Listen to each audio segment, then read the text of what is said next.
Nos hemos venido hoy aquí, en esta reciente restaurada Capilla de la Asunción, para presentar un libro sobre la vida y la obra de don Teófilo Laureano Pérez Cacho Villaverde, catedrático de Matemáticas del Instituto Provincial de Córdoba entre los años 1935 y 1957. Uno de los objetivos del actual equipo directivo que yo presido ha sido siempre cuidar y promocionar el rico legado artístico, cultural, humano de este histórico instituto. Sabemos que es necesario conocer su rico pasado para comprender su presente y diseñar su futuro. Por este motivo, hoy me alegra de estar aquí en la presentación de este libro, escrito por los hijos de don Teófilo, antiguos alumnos del Instituto Provincial, y en particular uno de ellos también llegó a ser profesor del Instituto Ruiz de Góngora. Disfrutemos pues de este libro, que seguro que nos evoca un rico pasado. Don Teófilo asistiría en aquellos tiempos a esta capilla para diversas celebraciones y sé de buena tinta que daba clases en la actual aula de música, donde se encuentra nuestro planiferio civil, que este año cumple 120 años. Por lo tanto, pasado, presente y futuro coexisten en este lugar. Muchas gracias por vuestra presencia.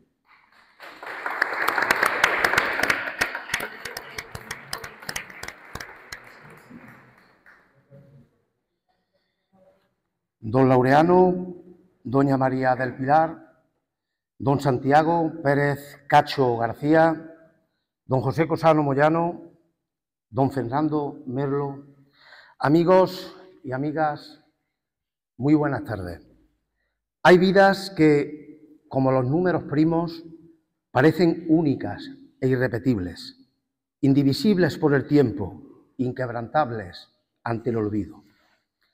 Creo y pienso que la persona por la que nos reunimos en esta preciosa capilla de la Asunción, Teófilo Laureano Pérez Cacho, es una de ellas. Por eso de Torres Editores, aun siendo una editorial volcada en el mundo del verso, ha afrontado el reto de dar vida a esta obra, a esta nueva criatura impresa que nos convoca en este atardecer, cuando el otoño, sin perjuicios ni privaciones, vierte su más sagrada esencia. Me atrevo a decir, sin la más mínima intención de interferir en las palabras que verterán nuestro prologuista y nuestros autores y autoras, que apreciarán que este libro no solo recorre una trayectoria académica, exponiendo algún que otro trabajo, sino que también expone la realidad visible de un legado humano. Teófilo Laureano Pérez Cacho Villaverde muestra en sus páginas, en sus adentros, la esencia de una persona que se tejió entre fórmulas y afectos, entre demostraciones rigurosas y gestos sencillos que lo hicieron querido no solo en los pasillos de los centros educativos de segunda enseñanza donde impartió su magisterio, sino también en los rincones más cálidos al amparo de familia y amistad. Decir que una amistad parecida y sumada al aprecio es la que me une con su hijo, con el hijo de nuestro biografiado Laureano. Fue más que suficiente para adentrarme en la labor editora que me ha llevado a sentarme hoy en esta mesa. Y por supuesto que me ha aportado un notorio disfrute en los meses de trabajo, donde he de confesar que se ha corroborado lo que de sobra sabía, que el buen hacer de Laureano, sus dotes de entrega y su valía son incomparables. Que no se nos olvide que detrás de toda persona, detrás de toda obra buena, siempre hay una buena persona. Por ello, haré alusión a las palabras de Albert Camus: no camines detrás de mí, porque puede que no te guíe. No camines delante de mí, puede que no te siga. Camina junto a mí y sé mi amigo. Concluyo haciendo constar que en esta publicación que hoy nace a la vida, nuestra única finalidad es que la familia Pérez Cacho García se sienta satisfecha con el resultado obtenido. Y nosotros Nosotros, pues, mientras tanto, seguiremos adelante en el camino que de Torres Editores se propuso hace ya 20 años. Que las inquietudes y las aspiraciones sean los que nos mantengan vivos. Y sin más, cedo la palabra a don José Cosano Moyano, expresidente de la Academia, académico numerario de la Real Academia de Ciencias, Bellas Letras y Nobles Artes de Córdoba y, además, autor de este prólogo, dándole la grandeza que se merece. Con todos ustedes, don José Cosano Moyano.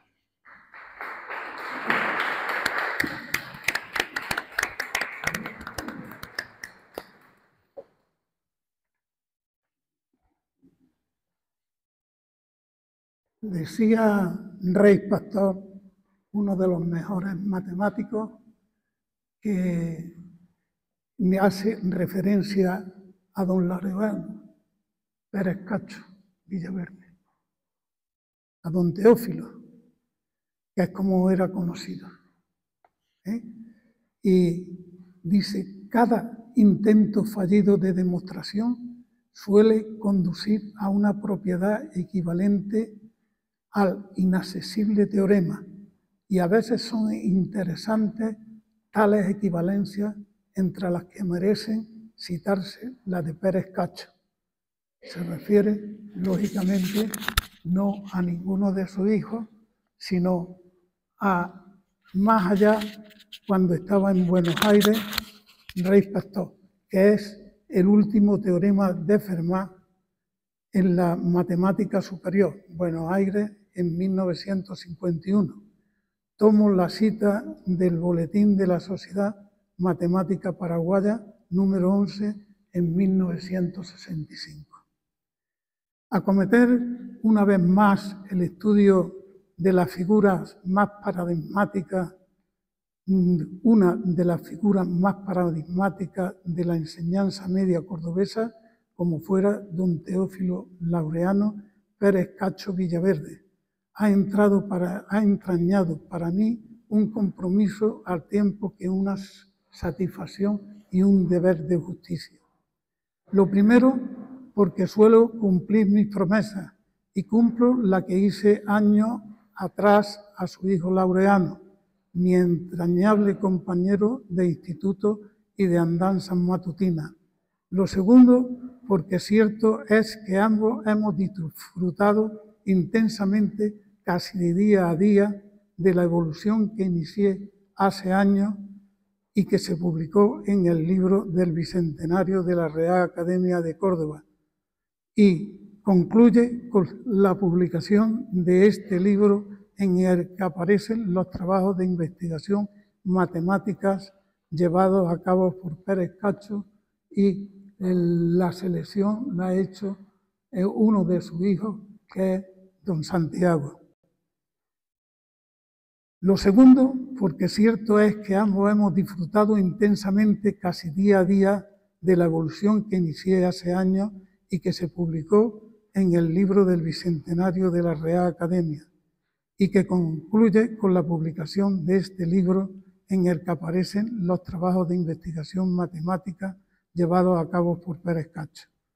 Y también he dicho que me parecía justo realizar un apunte biográfico y profesional de tan insigne figura, y creo no equivocarme al hacerlo, porque si bien es verdad que a tan ejemplar matemático, de cuya generosidad y humanidad eran encomiables, nunca le faltó la admiración y el respeto y el agradecimiento de su alumnado, ni el de las instituciones como nuestra Real Academia de Córdoba. No podemos decir lo mismo de otras, ya fuera su patria chica o de adopción, en las que cuajara una lúcida iniciativa para tan siquiera dejar perenne reconocimiento de tan excepcional profesor, rotulando al menos alguno de sus centros educativos o alguna de sus calles. Trazar el perfil profesional e investigador de este hombre de ciencia, paradigma de matemáticos en todo caso, y darlo a la estampa para conocimiento de la ciudadanía cordobesa, no solo nos parece oportuno, sino conveniente. Con ello no hacemos sino rendir tributo de reconocimiento a su sabiduría, a su esfuerzo, al trabajo y entrega en la cotidiana labor de formar a tantas y tantas generaciones de cordobeses y cordobesas en su Instituto Provincial de Enseñanza Media, que es la mejor forma de contribuir a la reactualización y justificación de su figura. Nacía este genial profesor de matemáticas, de ojos saltones, pelo rizado y revuelto, mangas albarizas, cargadas de yeso de la tiza, chaqueta descargada hacia los bolsillos en los que almacenaba las llaves de su casa, al alborear el siglo XX.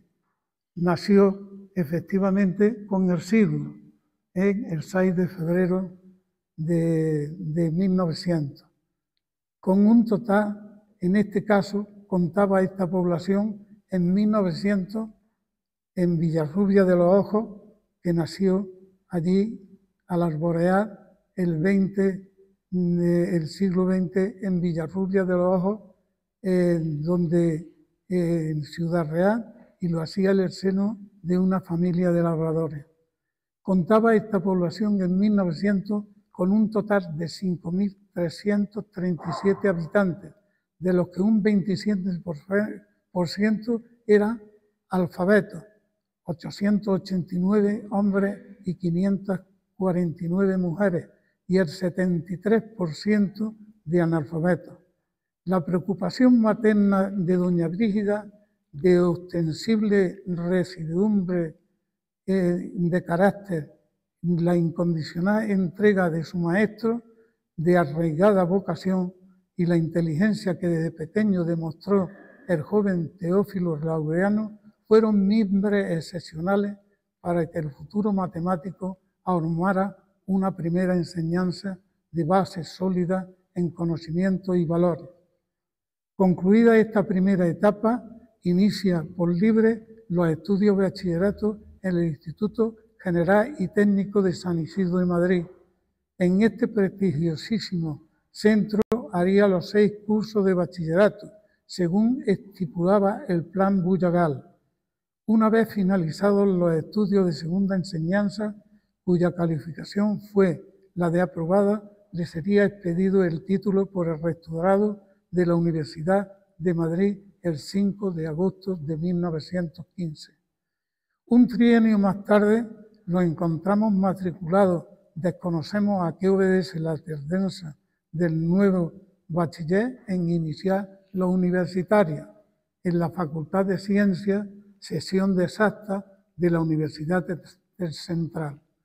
Desde el curso 18-19 hasta el de 1925 y 1996, en que los concluye, cursaría el plan de García Alí para dicha especialidad. En su expediente académico no observaremos unas notas destacadísimas, salvo ese sobresaliente ya al final en cálculos infinitesimal. Por lo demás, solo merece especial mención su tropiezo con la física y la química, sus pesares en el tercer curso de carrera.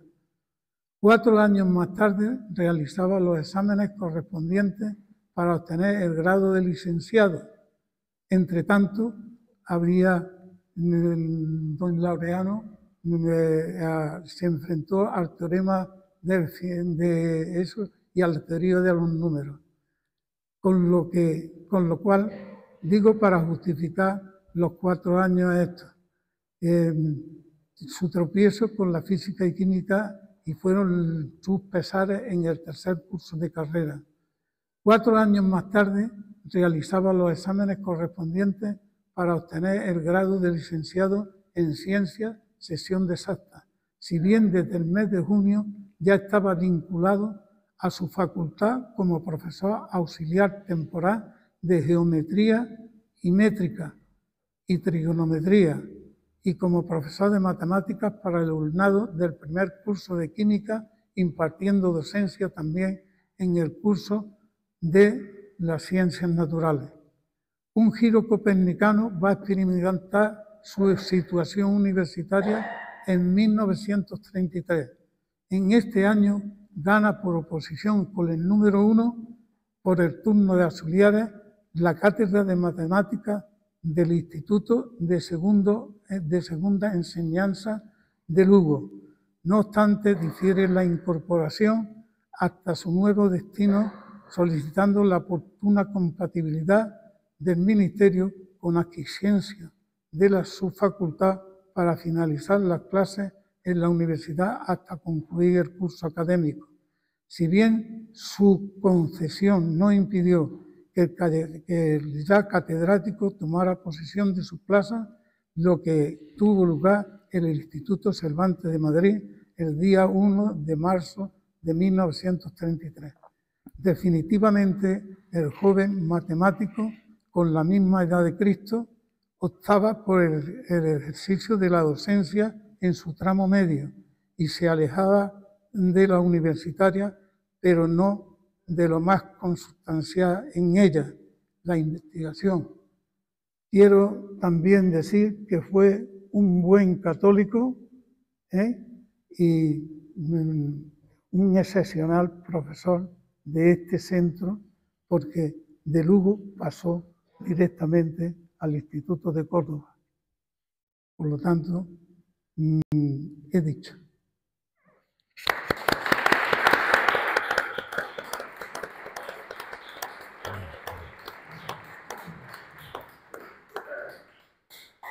Tiene la palabra doña María del Pilar Pérez Cacho García.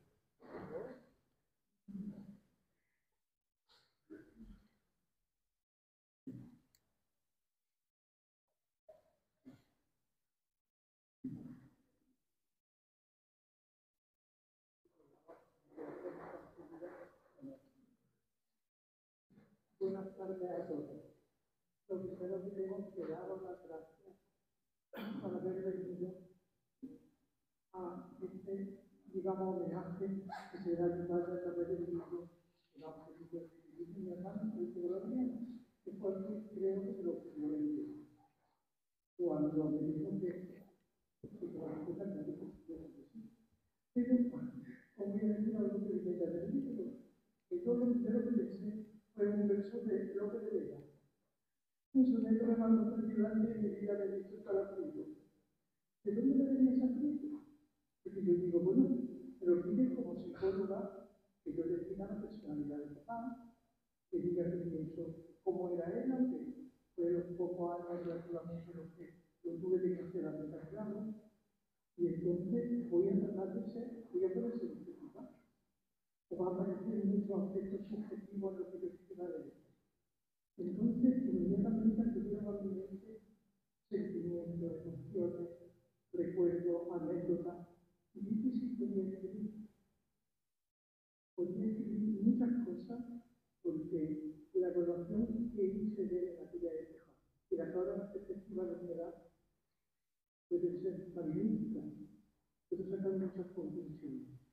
Mi padre era una persona, por supuesto, muy honrada, con un juicio crítico de las cosas, muy buen orientador, nos hacía ver sin enfado, sin castigo, nos conversaba con nosotros, nos hacía ver el pro y lo contra de todas las cosas, nos hacía que nosotros tuviéramos un pensamiento crítico y comprendiéramos lo que él nos estaba diciendo para que luego eligiéramos qué debiéramos hacer. Él nunca nos impuso nada. Incluso la carrera de magisterio que yo hice con 13 años, me dijo que por qué no hacía magisterio. Y yo le dije, papá, ¿eso qué es? Y dijo, para hacerte maestra. Papá, si yo te dije ya que puedes crear otra carrera en Madrid, farmacia. Y que yo te prometo que cuando llegues a entonces te llamas a hacer lo que no sé. Eso era otro problema. Entonces, digo, bueno, ya, pues dejo bachillerato para hacer magisterio y dice, no, tú haces las dos cosas a la vez. Magisterio y libre. papá, ¿y yo puedo hacer eso? Claro que puedo. O sea, además de proponerme una salida que iba a ser mi salida profesional al principio, me dijo que podía, me dio ánimo.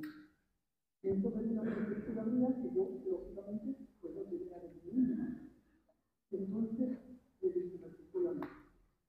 Me matriculó que tenía un cuarto de bachillerato y comencé a hacer los cursos siguientes de bachillerato oficial, magisterio prohibido. Y la conseguí tener una prevención que íbamos a fallecer 2 años más tarde. Yo ya estaba en sexto, acabé magisterio, hice oposiciones, me fui a trabajar. Luego después la otra cosa que yo realicé, pues creo que se lo debo a todo, a pesar de que lo hice mucho antes. Porque claro, lo que yo seleccioné tiene que ver mucho con la forma cómo era él, que gustaba ayudar a todos los niños. Él veía a los niños a lo mejor discutir en la patio de recreo, en mi clase, o a nosotros como hermanos, y inmediatamente preguntaba qué pasaba. Y una vez que se informaba, nos decía pues, cómo veía el asunto, que pensáramos, que reflexionáramos, para que no tuviéramos peleas entre nosotros o esos niños entre ellos, para que tuviéramos otra actuación en la vida. Nos enseñó a ser luego más grandes personas con una capacidad de raciocinio muy importante para explicar nuestro acto. Entonces, yo elegí eso y luego elegí psicología. Lógicamente, me marcó el camino profesional. Eso fue muy importante, pero también yo aprecio otra serie de valores que él tenía. Cuando yo me matriculaba en el primer grado de bachillerato, también lo pongo en el libro, pues mi primera reacción, papá, qué suerte, me vas a explicar en clase las cosas que yo no entiendo en clase de matemáticas tuyas. Dice, no, porque papá no sería justo. Entonces yo tendría ventaja con tus compañeras. Eso no sería justo. La justicia era un valor muy, muy importante. Entonces, yo dije, porque voy a tener que preferencia, porque no voy a poder yo hacer esto. ¿Y qué hago entonces? Levantar la mano y preguntar en clase, que lo que no entiendas, que siga a tus compañeros y que siga a ti. Y entonces, cuando llegué a casa, el pasa se me ha explicado y estudio. Eso marcó también mi forma de estudio, de cómo enfrentarme a los libros, a la lectura, a la materia de actividad que explican sus consejos. Consejos me dio muchos y muy buenos. Era un gran profesor, un didacta fabuloso, en un sentido con una persona con un sentido, vuelvo a insistir, justicia, honradez, ética, moral. Era muy valiosa todo eso. Creo que era haberlo perdido tan pronto, porque lógicamente lo añoré, pero seguí siempre lo que él me había enseñado, su camino. Entonces, después de haber leído todo esto, me siento contenta de haber escrito ya lo que he dicho en el libro, haber escrito lo que escribí sobre mi padre, porque tenía una cosa muy buena, era la ayudar a todo el mundo. Todo aquel que le pedía ayuda, ahí estaba él. Niños, adultos, era una persona muy, muy sencilla. Él no se presumía de nada de lo que sabía como matemático, de lo que hacía como investigador, hasta el punto de que en una sesión clínica con Carlos Castilla del Pino, que estaba ese día, pues estábamos psiquiatra y psicólogo, iban formando los grupos que iban a hacer de salud mental, y yo le dije a Sabine que no la había presentado, y le preguntó qué era mi padre. Pues mi padre era profesor de disciplina veterinaria, era profesor de matemáticas. Dice, ¿pero nada más? Digo, nada más, como que, ¿qué quieres decir? No se dedicaba a la investigación, yo así investigado matemático, por supuesto, que siempre. Usted que le dio una noticia muy curiosa, se quiero decir, que 2 matemáticos de fuera de España, de países distintos, que no trabajaban juntos, llegaron a la teoría del número, cuando fueron a publicarla, le comunicaron que en el año 39, en el Consejo Superior de Investigación Científica, le había presentado ya física razón.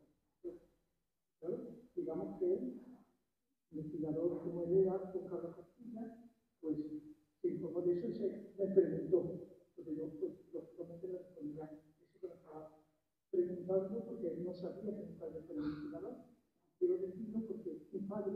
no presumía de nada. Era un gran matemático, una persona muy inteligente, una persona muy solidaria, que gustaba ayudar a todo el mundo, compañeros, alumnos, familia, pero no presumía de nada. Luego hablaba con todos. Hablaba, le daba igual con quién hablar, qué nivel de estudio tuviera, qué profesión tuviera. Se comunicaba de una manera fácil, asequible, comprensiva. Por supuesto, era una persona con un relieve intelectual maravilloso, unas cualidades humanas personales magníficas.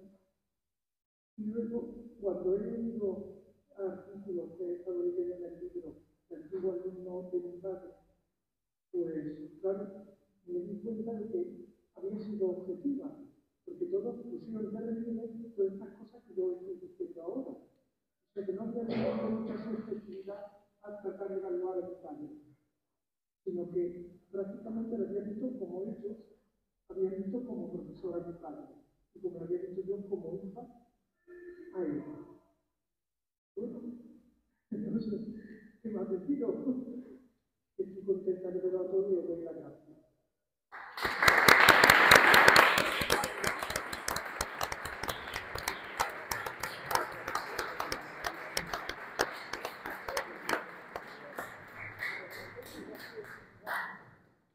Tiene la palabra don Santiago Pérez Cacho García.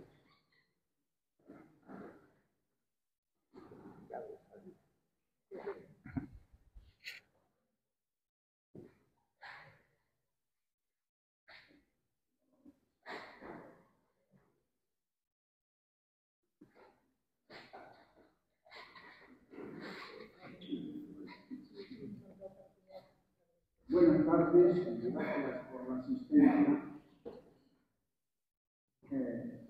Naturalmente me ha conmovido la semblanza que ha hecho mi hermana y que está recogida en gran parte en el libro que hoy se presenta. Y ya que ya he empezado invocando a un poeta, yo voy a decir algo que se dijo aquí. Estos versos que voy a recordar ahora, hace aproximadamente, yo diría que 70 años probablemente, y se refieren a que siendo un cierto temor ante los micrófonos. Yo digo que de lo único que puedo hablar con cierta autoridad es de matemáticas. Y los versos son los siguientes. Dijo una vez un discreto que en tres cosas era mala, la vergüenza y el temor. Entonces le dice otro de los que están en escena, y era, escucha despacio, en el púlpito, en palacio, y en decir uno se amor. Los versos corresponden a una obra de Tirso de Molina, El vergonzoso en palacio, que representamos aquí, y yo fui uno de los actores. Me ha correspondido hablar, con todo el respeto ante esto, acerca de mi padre como matemático. Está todo expuesto y creo que, salvo la materialidad de los trabajos que para un no profesional van a sonar raros, se puede seguir, sin embargo, el razonamiento en lo que él hizo cuando se dedicó fundamentalmente a la teoría de números. La teoría de números es una zona de la matemática mala. Mala porque se refiere a cosas en general elementales, se puede entender casi todo lo que se propone y sin embargo la dificultad que hay detrás de ello es inmensa. Hay resultados como el teorema de Fermat, al que dedicó mucha parte de su labor como investigador, que durante 350 años estuvo sin poder demostrarse hasta que a finales del siglo XX se demostró. Con las herramientas de las que disponía mi padre, es evidente que no hubiera salido, o al menos siempre queda una duda de si habría posibilidad. El problema que hay es el siguiente. Cuando hay un teorema se puede derivar simplemente poniendo un ejemplo donde no se cumple.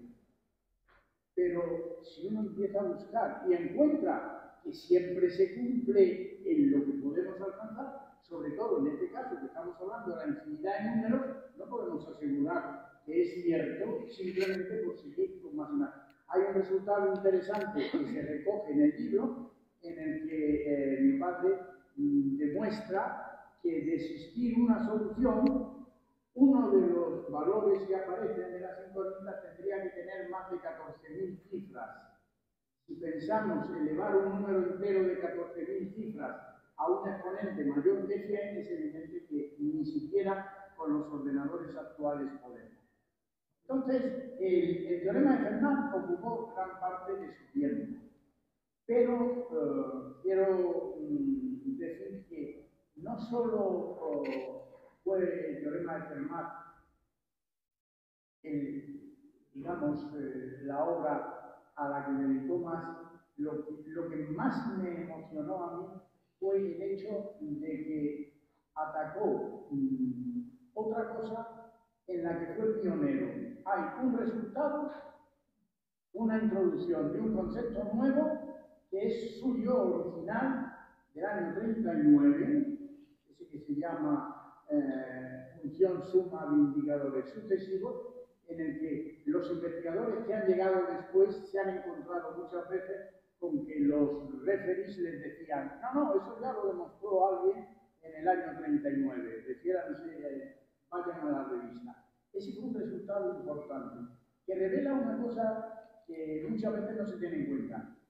Uno de los matemáticos más famosos del siglo XX, David Hilbert, cuando vio que uno de sus alumnos, buen alumno por otra parte, no aparecía por la clase del seminario, preguntó al resto, ¿qué le pasa al señor tal?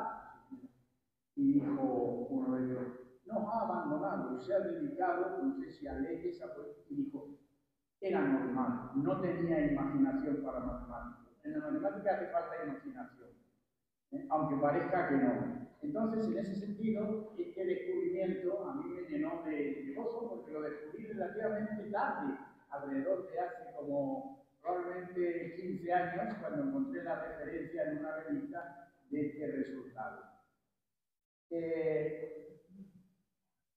Quiero, sin embargo, decir algo que revela uno de los aspectos que mi hermana ha tocado, y es el tremendo respeto que tenía mi padre por la libertad de cada uno de nosotros.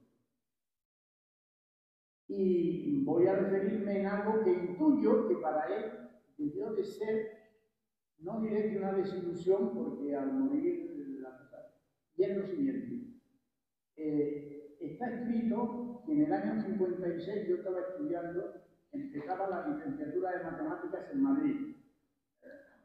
Y recuerdo que en septiembre, con mi madre y con mi padre, estuve en la calle San Bernardo, en lo que era entonces la antigua universidad, donde él había estudiado, aunque la facultad de matemáticas estaba ya en la ciudad universitaria en el año 56, y en aquella universidad era donde se gestionaba la matrícula, en el edificio de San Bernardo.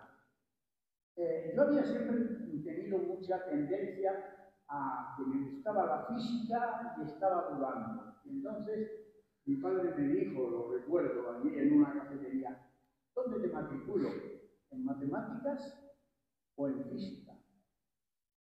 Yo, y no me arrepiento, dije matemáticas, pero no por complacerle a él, porque jamás me había dado muestra de que estaría a gusto haciendo yo matemáticas. Simplemente porque dije, creo que para hacer física es buena cosa hacer bien matemáticas. Y entonces, así quedó el asunto. Eso fue medio año antes de que muriera. Y yo creo que él estuvo entonces contento en su fuero interno por una razón. Creo que pensó, bien, cuando este se foguee, cuando ya sea un alumno de tercero o de cuarto de carrera, cuando ya las matemáticas empiecen a dejar un pozo en él, podré con él y a través de la imaginación que él tenía, lanzar simientes para que desarrolle aquello que le interese. No necesariamente que oiga el número, pero hubiera venido por ahí. El resultado curioso es que yo ahora, jubilado, me dedico a explorar unas cuantas cosas de teoría de números sin demasiada esperanza de que salga algo, pero simplemente porque es algo apasionante. Y entonces digo, mira, por dónde mi padre en ese sentido murió, creo que con la ilusión de que yo pudiera ir por ese camino. Nada más, porque en el libro creo que encontrarán en la introducción mía, que es relativamente corta, obviando las fotocopias de los trabajos, que esos hay que tomarlos de otra manera, lo suficiente para darse cuenta de que él aportó cosas importantes y sobre todo de una manera que parece mentira que se pudiera hacer porque él estaba no ausente de los círculos donde se trabajaba, pero sí alejado. Las cosas se hacían de otra manera y aquí tenía que hacerlo solo él, ponerse a escribir, como en algunos de los escritos de compañeros. Y hay una cosa también que lo has citado, es el tema de que lo que dice Rey Pastor, él hace 10 afirmaciones que son equivalentes al teorema de Fermat. Si el teorema de Fermat es cierto, cada una de las afirmaciones es cierta y recíprocamente. Dicho de otra manera, son 10 teoremas que son de Laureano Pérez Cacho. Gracias.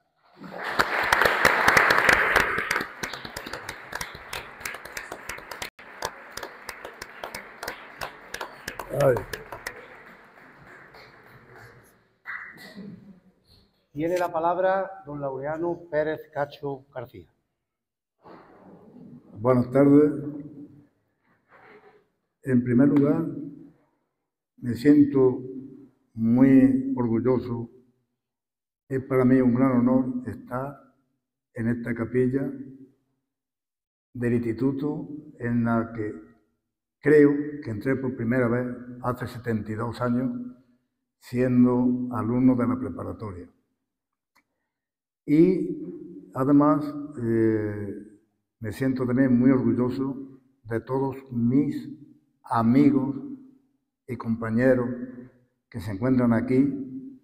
Es una señal de la gran amistad que yo les profeso a ellos y, por si fuera poco, también de antiguos alumnos míos.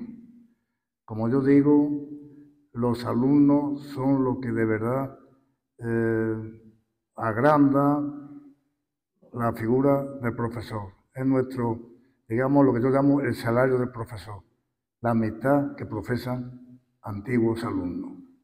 Dicho esto, quisiera primero agradecer a Pepe Cosano, don José, don Pepe, mi amigo, como he dicho antes, de mucha andanza matutina, y este libro yo creo que empezó a fraguarse hace unos 15 años, en paseo.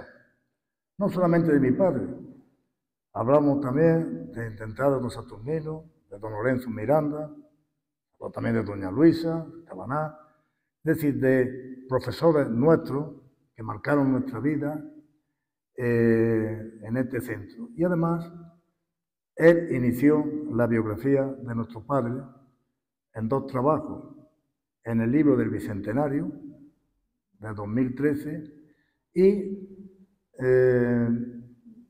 ¿cómo se llama? ¿no? Y académicos en el recuerdo en noviembre de 2020. Por tanto, es algo que le tengo que agradecer. De igual forma, a mi amigo Calixto, don Calixto, el cual ha sido el artífice de este libro, no me ha dejado descansar. Era una máquina, venga, de lo cual se lo agradezco bastante y, por tanto, muy gozoso de lo que él ha hecho por mí, pero muy pesaroso porque lo he apartado de su trabajo, la poesía. Eso es algo que, en fin, espero que ya vuelva a él. Me han preguntado varios, y aquí también ha salido el tema de por qué don Teófilo, por qué don Laureano no se ponen de acuerdo. Se lo voy a explicar y ya me pondré a hablar del libro. En los pueblos antiguamente, no sé si sigue, cuando uno nacía, le ponían el nombre del santo del día. Mi padre nació el 6 de febrero, por tanto, don Teófilo. Pero tenía un abuelo, y él era el primer nieto, que se llamaba Laureano, y de ahí viene el nombre de Teófilo Laureano. ¿Qué es lo que sucede? Que los compañeros y alumnos lo conocían como don Teófilo, pero los familiares y la gente de su pueblo natal lo conocían como Laureano. Por eso en algunos sitios parece don Teófilo y en otros parece don Laureano. Como curiosidad, si a mí me hubiera puesto el santo del día en que nací, pues me hubiera llamado Calixto, como el que tengo aquí a mi derecha. Dicho esto, yo en este instituto las clases las he dado siempre de pie. No me gusta estar sentado. Por tanto, me voy a levantar y voy a ir poniendo un poquito cómo ha ido esto, con vuestro permiso.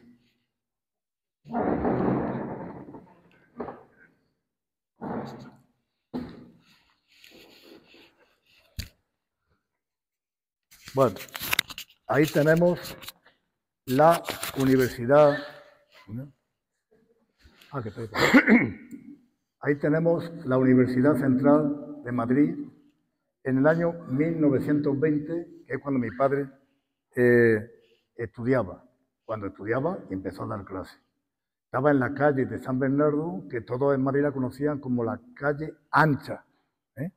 Y esto es como veis aquí.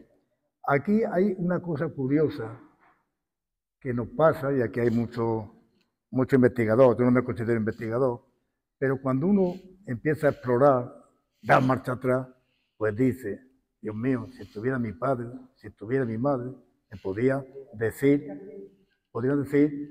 qué es lo que pasa.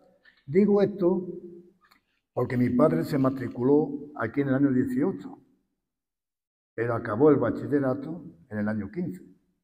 ¿Qué pasó entre el 15 y el 18? Aquí ya hay que hacer unas suposiciones. Yo pienso que del 15 al 17 mi padre tuvo 3 hermanas. Claro, eso en la familia me imagino que alteraría un poco. Para luego, con 15 años, ¿dónde iba a Madrid? ¿Dónde se iba a alojar? Pero en fin, llegó el año 18 y entró en la universidad. Fue una licenciatura un tanto extraña, porque empezó en el 18 y acabó en el 26. Es decir, tuvo que darse una buena vida. Me imagino que acudió en el año 23 a una conferencia que dio Einstein, 3 conferencias en la universidad, en la Universidad Central, una en el Ateneo y otra en la Real Academia de Ciencias. A le gustaba, debió de acudir. Debió de moverse en muchos cenáculos literarios, artísticos, científicos, porque don Eugenio Dors, en el año 29, en la Gaceta Literaria, ya cita a mi padre sobre esto. Y también otra cosa curiosa, se acaba en el 26 porque hace la licenciatura en el año 30. Bueno, eso era el aspecto de mi padre en los años 20, esos años 20 que digo que se debió de mover mucho por Madrid. Y aquí saca ya el título de licenciado en Ciencias Exactas en el año 31, pero lo curioso, por eso digo la paradoja, saca el título en el año 30, pero desde el 26 al 30 ha publicado 4 trabajos. El primero, sobre el último teorema de Fermat, que como ha dicho mi hermano, fue, digamos, su acicate. Fueron 4 trabajos lo que hizo. Y fue darle el título y nombrado profesor auxiliar de la Universidad Central, con un sueldo de 3.000 pesetas anuales. No era para tirar cohetes, pero en fin, era esto. En el curso 33-34, 34-35, alumnos químicos y biólogos, aunque no me cuadra porque un alumno que le tuvo mucho cariño, que ha escrito sobre él muchos artículos publicados, que era Víctor II era catedrático, me parece, de estética en la arquitectura, pero en fin, él habla de la suerte de haber tenido como profesor a mi padre. No sé cómo pudo ser, si fue de una forma accidental. Bien, ¿qué sucede? Que en el año 35, se presenta a cátedra de instituto, saca el número 1 y tampoco nos explicamos por qué, estando en la universidad y siendo investigado, por qué se va al instituto. Problema económico, no lo sé. Lo que sí es cierto que ese año de las 3.000 pesetas anuales pasa a 6.000 pesetas anuales. Se duplica, digamos, el sueldo y bueno, y se va al Instituto de Lugo. Esta es... vamos a ver si... Ahí está. Al Instituto de Lugo se va. ¿Por qué a Lugo? No lo sabemos. Yo pienso, es claro, una pensar, porque el director del Instituto de Lugo, don Alfredo Rodríguez Lavajo, era también matemático y creo que estuvo en el tribunal en el que él se examinó. Puede ser. Porque yo no me imagino allí mi padre, que hacía mi padre en Lugo. Pero bueno, allí fue a parar. Allí, esta es una fotografía de los compañeros del claustro de Lugo, en el que no aparece uno que fue luego un gran amigo suyo. Aquí alguno lo conoce porque estuvo en Sevilla, don Eugenio García Lomas, catedrático de francés, muy amigo. Yo me he enterado que lo conocí aquí, creía que había sido en Valencia, y falta ahí en la fotografía. Aquí no sale, bueno, aquí cuando pidió traslado a Córdoba, como dejó, como siempre, una buena presencia, una gran amistad, pues aquí hay la dedicatoria de unos compañeros suyos y lo que siento, pero vamos, como curiosidad, en la fotografía del claustro, por detrás, lo que le escribían esa foto, había un señor catalán, Visca Catalunya Lliure. Claro, era el año 34, y, en fin, como ahora, pero aquel año 34 fue un poquito especial con la independencia de Cataluña. Bueno, y entonces llega a Córdoba en el año 35. Y tengo que decirlo, estamos en octubre, y en octubre del 35, es decir, hace 90 años, mi padre llegó por primera vez a Córdoba. Aquí, estando de director, don Antonio Jaén Morente. El 6 de octubre hace su presencia aquí. Por tanto, 90 años de la llegada. ¿Qué le diría a mi padre? Que 90 años después estaría aquí con todos sus familiares, hijos, nietos y bisnietos, aparte de hijos de compañeros, de gente que no conocía, estaría muy, muy a gusto. Uno de los compañeros que estuvo aquí, también hizo mucha amistad, fue don José Manuel Camacho Padilla, poeta, catedrático de literatura, que le dedicó este libro. Llega las vacaciones del 36 Mi padre se marcha al pueblo, porque era un enamorado del pueblo, estalla la guerra civil, no puede volver a Córdoba. Entonces lo manda al Instituto Obrero de Valencia, que fue creado por la República el 6 de diciembre del 36, pero que empezaron las clases en febrero del 37. Allí volvió a coincidir con don Eugenio García Loma, de una amistad que ha perdurado, pues después de la muerte de mi padre, con ellos, etcétera, etcétera. Y aquí está una panorámica del comedor del Instituto Obrero, en el que mi padre está sentado aquí, al lado de la puerta. Allí en el Instituto Obrero, profesores y alumnos pues convivían, y ahí está. Al lado, me parece que ese señor es Bakunin, o Bakunin, no sé cómo se dice. Vuelve ya a Córdoba en el 36, ahí tenemos el instituto, y después de pedir, como todos los que habían estado en zona republicana, su rehabilitación, se la conceden provisionalmente, y aquí, en una sala que por desgracia se ha perdido, la sala rectoral, que había aquí encima de la sala de profesores, una sala maravillosa, lo que pasa es que por no cansar, no he querido traer fotografías, está el claustro del año 39. Obviamente, aquí falta don Antonio Jaén Morente, por motivos que todos conocemos, falta don Juan Carandel, que murió en Cataluña, tampoco está el señor Camacho Padilla, que hemos mencionado antes, y este es el claustro con el que se inicia la última etapa de este instituto, del año 39 al 62. He querido poner, por si había alguna persona ya de edad, algunas actividades que se hicieron, algunas excursiones. Esto es en el año 42, en Asturias. Vamos a ver qué pasa aquí. Esto es un viaje que se hizo al protectorado de Marruecos, en que hay un libro escrito por don Lorenzo Miranda, que lo tengo, y en el que aquí aparecen, pues ya prácticamente los profesores que vamos a tener, lo que hemos estado en la última etapa de instituto, lo veremos mejor en el año 48, pero vamos, aquí está.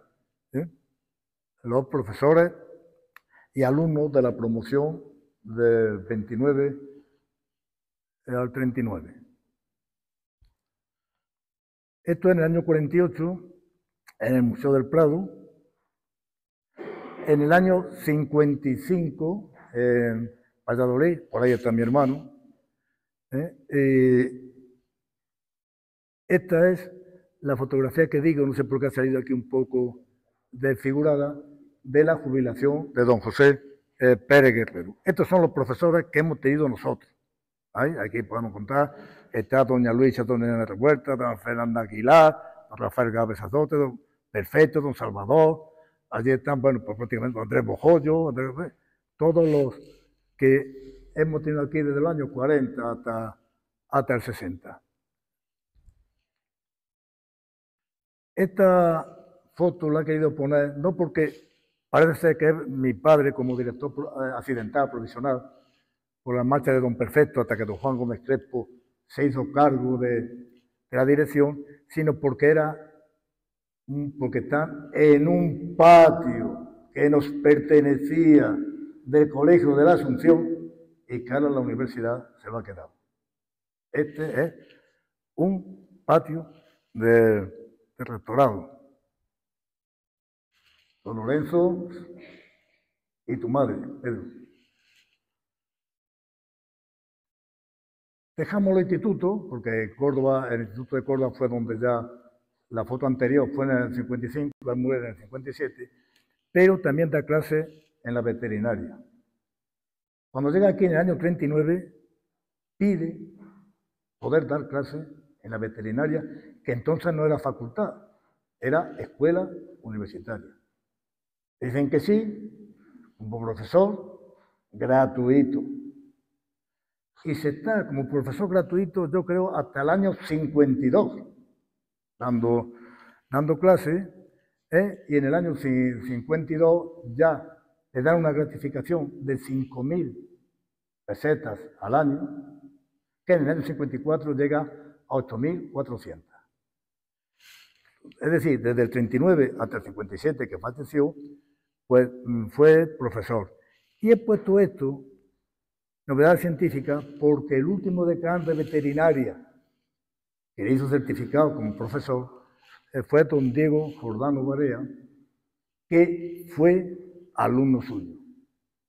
Había quien decía que no, pero sí, porque además él lo pone a profesor, queridísimo maestro. Fue profesor suyo en la escuela, porque fue en el año 39 cuando le dio clase.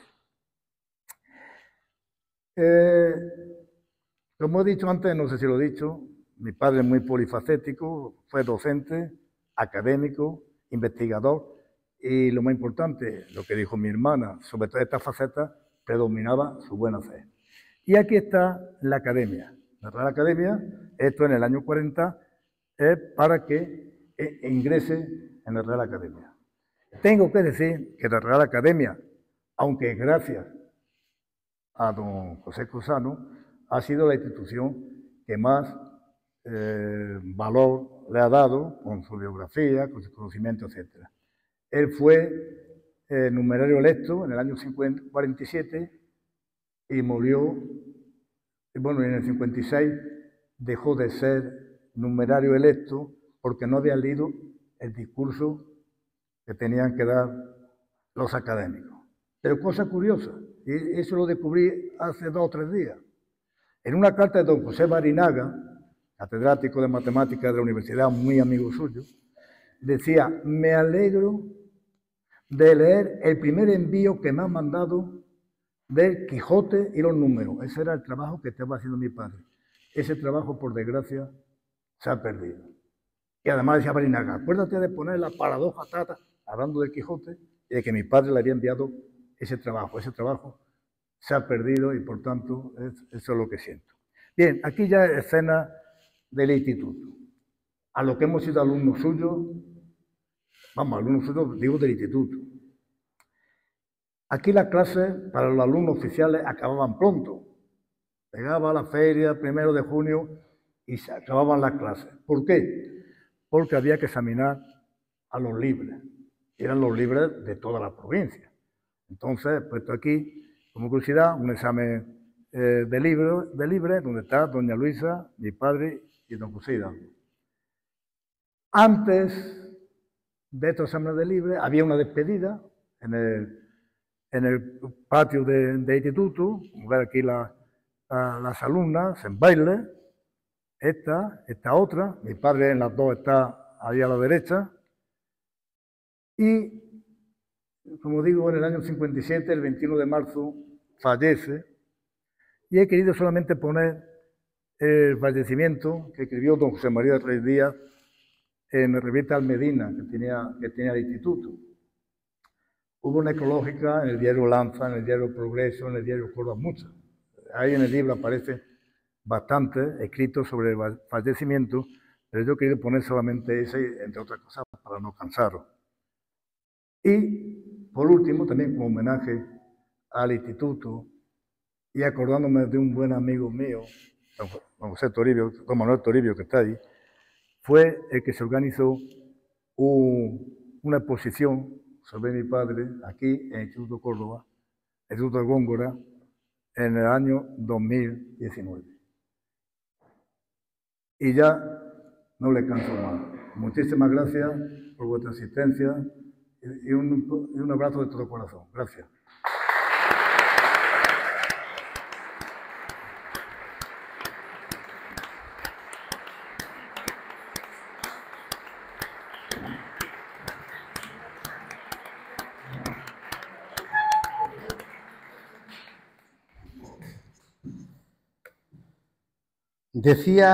Decía acertadamente Pascal, el corazón tiene razones que la razón no entiende. Sepa que con esta publicación hemos conseguido que don Teófilo Laureano Pérez Cacho Villaverde siga habitando eternamente entre nosotros, con una cifra exacta en la memoria, con una presencia que el tiempo no borra, como un conocido, como un amigo, como un padre, como un abuelo o incluso como un bisabuelo, que en cualquier instante se mantendrá siempre a la espera, hablando en voz baja entre las páginas de su legado. Muchas gracias y hasta siempre.